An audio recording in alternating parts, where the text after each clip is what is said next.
Hi, welcome to another quick and dirty review. I'm Joe. I'm Faust. And we're bringing you Baywatch.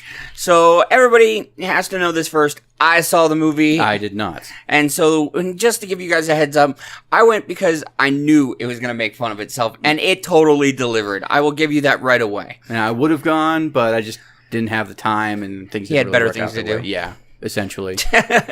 So I'm going to have some questions, but otherwise Joe here is going to go ahead and handle his initial review of the... So Baywatch, and first off, and if you're planning to walk in there and get Hasselhoff, trust me, you'll be pleasantly surprised. Two main cameos that are in the movie, Pamela Anderson and David Hasselhoff. The Hoff himself. The Hoffenstein. Yeah. So, but here's the kick. Pamela Anderson you don't see until the end of the movie, and the Hoff is only a small character. He is Mitch for Mitch. Mm-hmm. So he used to play the old Mitch. Uh-huh. And he fully engages that character. Well, I mean, it was a big part of his career, at least in television. So. I'll give you that. Yeah. So here's the first thing. This is considered a reboot that people were actually looking at and going, well, what are they going to do with it? Dwayne "The Rock" Johnson, of course, and Zac Efron, Alexandra Daddario? Yeah, there you go. Because I have a bad time actually pronouncing her name, but I would sure totally go right, out with you if you'd let me. Yeah. But, no, besides that, they bring a lot of strong characters to the screen. This is a self-referential movie. They are fully aware during the whole thing. It does bring in the essence of where Baywatch originally started. Baywatch was one of those canned overall movies where in an hour or less we're going to teach you a lesson and you're going to feel better about it. Oh, like one of those the more you know kind of like. Yeah, exactly. But at the same time, this was... Oh, yeah, because they did have Mitch's kid kind of show up and just handle like all of the like struggling teen puberty kind of things. Exactly. But they're fully aware. They even have a self-referential moment in the movie where they're like, this sounds like a bad plot to a 90s sitcom. Mm-hmm. And then they stare at the screen. So, I mean, definitely the entire time they're just having fun with the character. And if you expect some artsy-fartsy or some deep integrated characters, you're not going to find it in Baywatch. But go because you want to have fun. That's what I would say, number one. If you are not fully integrated into if you're not being snobbish around what the quality is, but you can still have a very good time just enjoying the heck out of this movie. Okay. So they have Mitch. Mm-hmm. Mitch is played by The Rock. Okay, Yeah. We have The Rock playing by Mitch. Brody's played by Zac Efron. Okay. CJ is played by a very attractive blonde lady. I don't know her name off the top of my head. Yeah. But one of the nice things is that they but the one thing that they do is they put her with not really the comic relief, but at the same time, it's a strong technical character. Mm-hmm. And so it's not what you would expect from the canned idea of a lifeguard on the beach in Pretty Town. So... I mean, that's kind of what they did with the TV series. It was weird. They kind of went from, like, we're going to kind of take care of the beach and teach you a lesson to we're going to solve crime. Okay, that was Baywatch Nights. Do not hold Baywatch Nights against Baywatch. Because that was the idea with, you had Nightwolf, you had Thunder in Paradise, you had all of these different movies and TV series that were coming out that were like, by day, we're lifeguards, and by night, we solve crime. And the whole idea is that this movie makes fun of that. Mm-hmm. And it does have an aspect of the original series, and it does poke fun at the Baywatch Nights franchise. It does? Oh, it totally does. So, I mean, I do have to ask the one quintessential thing. Do they do slow running across the beach? Oh, yes, like multiple times. Multiple times. And Zac Efron biffs it hard, and they kept it. It was actually originally, it was a mistake that he made. It was a gaffe? It was. He gaffed hardcore in the middle of it. And they kept it? And they kept it. Because, okay, so The Rock, Dwayne Johnson, who I will give props to, becoming a very good actor. He's done Walking Tall. He's got The Rundown. He's got some serious oomph. He's got some good stuff behind him, yeah. And he's doing Ballers right now. Yeah? So, I mean, on HBO, he has the acting chops.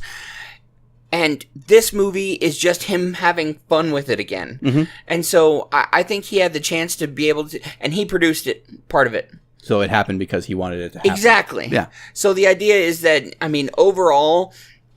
they did a really good job at keeping it lighthearted. And I think that the reviewers are being too clinical because, like I've said before, and reviewers look at it a lot by not you having fun, but by what the cinematography does. Does it keep mise en scène and all that kind of stuff? But that's not this kind of movie. No, it's there to go for just like a good, lighthearted kind of munch your popcorn, have a fun time. It's lighthearted. Would you call it a family flick? No.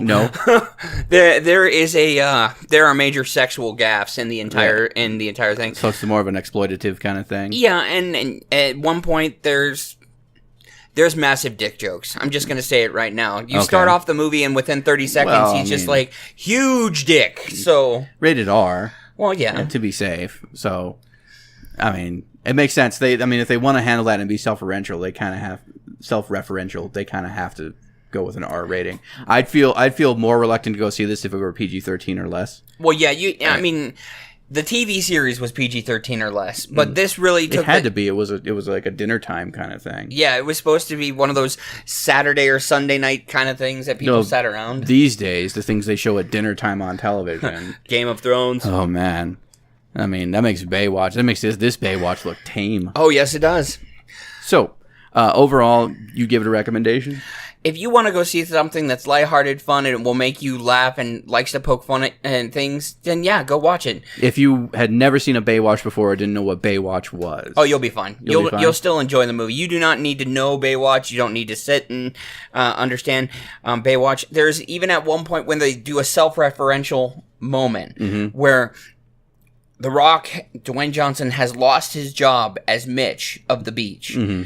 And he goes to start working in a mobile phone store.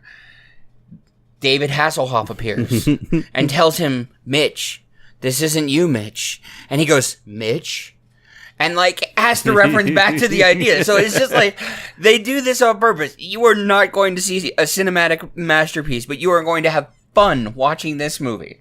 Because if you just sit there, enjoy the scenery, and it's men and women, because Zac Efron spent months trying to get that, like, chiseled look that he has to go with. And you got to remember, this is Brody versus Mitch on the beach. So this has The Rock versus Efron, and they're doing crazy things like lifting fridges and doing Iron Man competitions. Man. At one point you're sitting there going, how does this have anything to do with getting people out of the water? And you're we're lifeguards. What the hell? Exactly. They do that a lot. Yeah. Yeah. So I want to go see this movie now. I feel bad that I didn't go see it. I hope to go see it soon. It's definitely worth seeing. Yeah. Otherwise, I mean, don't forget to like and subscribe. If you have a suggestion for any movie you want us to watch, new or old, we will gladly go watch it, except for My Little Pony, which requires 1,500 comments on a single video. If you do it, we will be forced to go see it. Yeah, please don't do it. Oh, please do it. Yeah, please don't do it. But, so, other than that, thank you for coming. This has been another Quick and Dirty Review. Laters.